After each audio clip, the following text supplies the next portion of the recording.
Hello, hello. This is a quick introduction to how to use Owlbear for Lancer. And as we already can see here, we are already on a map. That is very good. And you can see there's a grid overlay. The way to get this grid overlay is down here on the right corner, where we have an option for grid types. Here we choose this vertical hex one. And we can also choose which color we want, the opacity, and line type. You'll also notice there is snapping, which we can turn off or on again. However, if we want to adjust the sensitivity for snapping, we have to go to the left corner, where we have grid snapping sensitivity in the options. We will set it to 20 for now. Now, the astute observers among you will notice that there already are some tokens here, but the question is, how do we import them? Well, we go down here and you can see there are characters. I already have a bunch installed, but let's say we want a new one.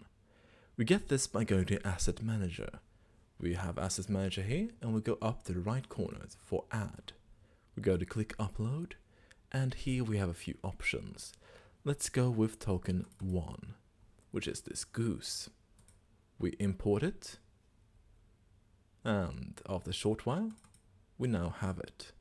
We can now go back to our original screen and voila, we now have the token goose and we can move it around. Good. And if we want to adjust the size of it, it is as simple as going here and dragging. And you can mirror it as well, of course, but let's say we are keeping it at size 2. And now we can just put it there and we can move it around as a size 2 token. Now, what other options do we have here? The first one is to measure distance. We can measure distance like this. It will measure the distance from one of the hexes and not from the center of the image, so keep that in mind. It is more obvious here, but because we have a circular token for this goose, it looks a bit weird. But it is fine. You also have the movement option, which lets you grab the token and measure how far the movement would be to get to your destination. Good. Right. Now, what else do we have? We have the draw, which lets us do freehand with marker. That's the wrong one, I think. I don't have a stroke style on, so I don't think it should show anything, but if we put on a stroke style, it should now, there. We can now draw like this.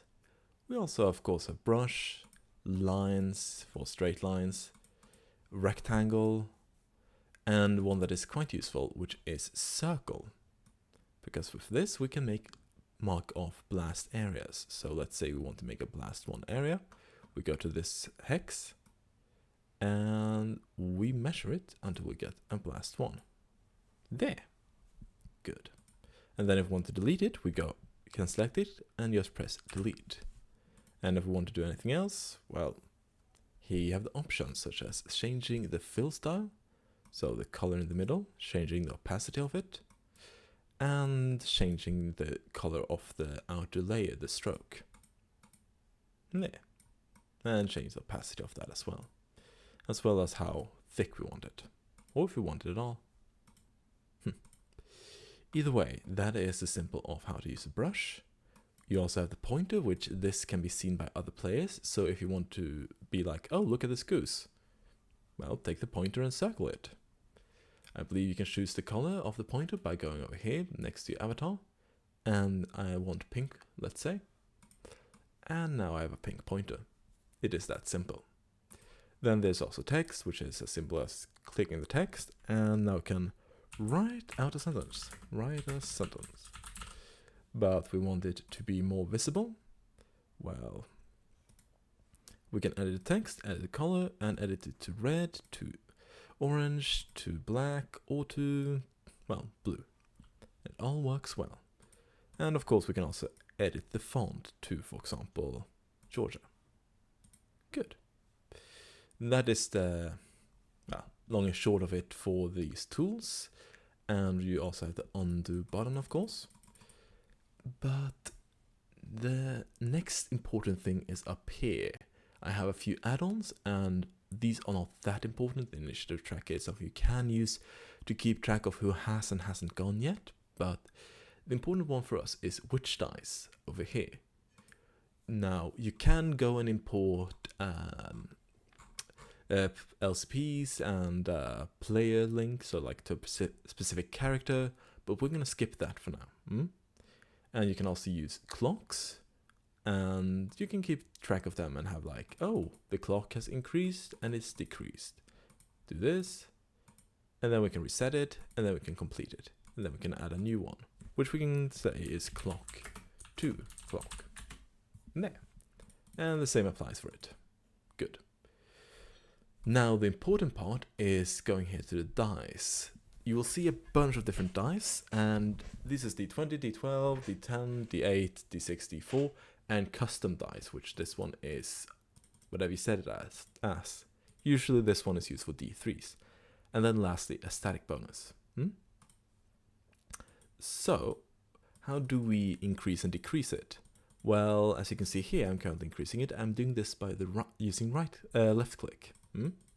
So left click is being used for this. And if I want to decrease it, I go and use right click. And it generally is just that simple.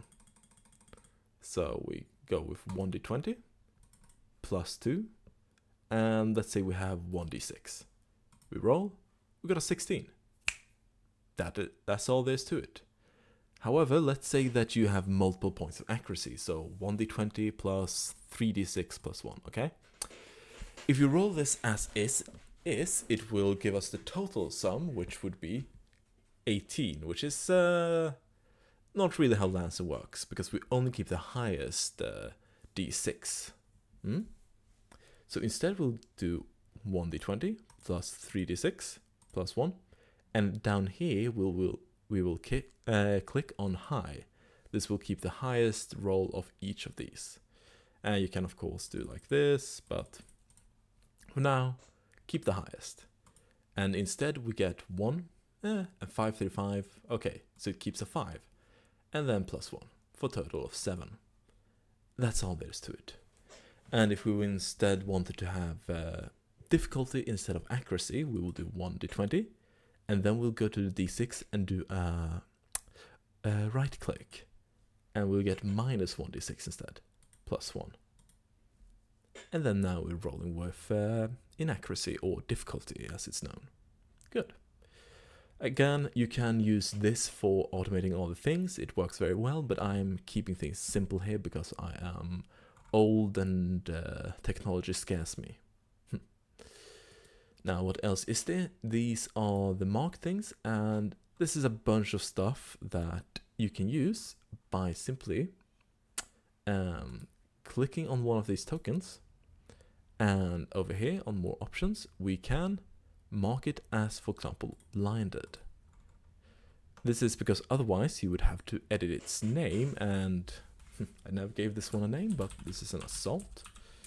And you would otherwise have to say like, oh, it's impaired, or you would have to keep track of it in your mind. But by using these markers instead, we can just go like this, and then when it loses it, it loses it. Of course, these aren't like a lot of these aren't a thing in Lancer. I've just been lazy and not modified them, but it is a useful tool, and you can make custom ones over here. Good. Now that is all there really is to it. Again, for the tokens, each player can import their own tokens by the method I showed earlier of going into characters, asset manager, and just clicking here to add a new one. And as soon as you can do that, you will have them on the bar down here, and GM or player, everyone can just drag one into this field or onto the map. Good. And that is about everything there is to it. There are, of course, multiple scenes, but I'm not going to show that because, well, I have material I'm working on that I do not want people to be seeing right now.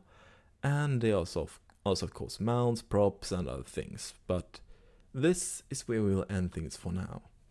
I hope that this was informative, and I hope you have a wonderful rest of the day.